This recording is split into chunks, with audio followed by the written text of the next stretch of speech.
Welcome to the Leverton on Everything podcast, and today I'm going to, I screwed up, I messed it up, I apologize. The intro goes, uh, Leverton on Everything podcast, where I, Leverton, review everything. You know, you know how it goes. And that's the first rule. Second rule is that every review that I do is under 10 minutes. So today I'm going to review Antman. Um, and I think that this is the time where people started to get a little bit of fatigue from how many different movies there were coming out in the MCU, I would say.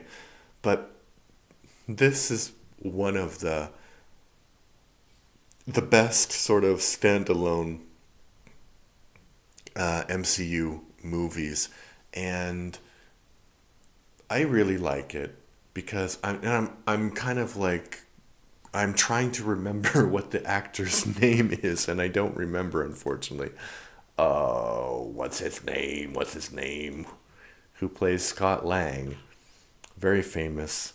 Paul Rudd, of course. So Paul Rudd is charismatic as this like small time cat burglar who wants to like do right by his child, and he is trying to be on the straight and narrow, and he gets this proposition to turn to a life of crime again, but actually it's for the greater good because this guy has gone crazy and he wants to use the PIM particles to do bad things. And yeah, so Paul Rudd is extremely charismatic in this movie, which, and he has, not a sidekick, but he has a friend. What is his friend's name? I'm trying to like go into the limit and tell you the cast as well.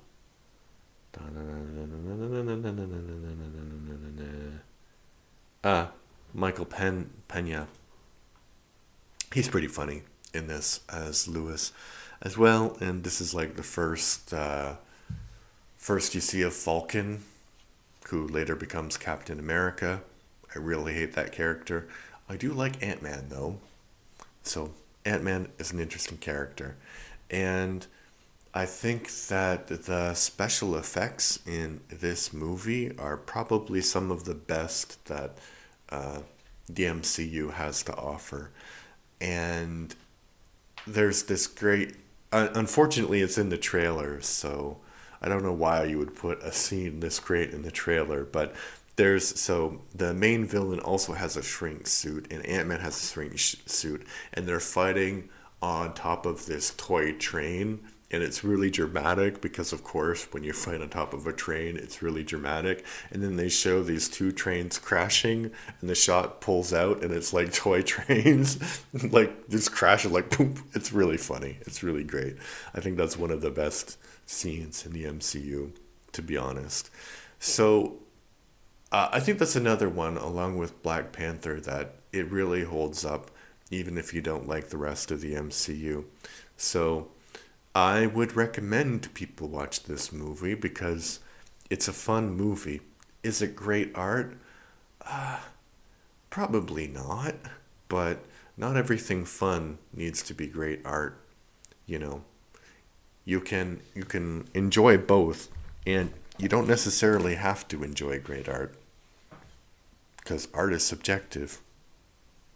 And in that very philosophical point, I will finish. This has been me, but I would like to recommend the Everything and More Etc. podcast from my son and I. We would appreciate if you come and listen.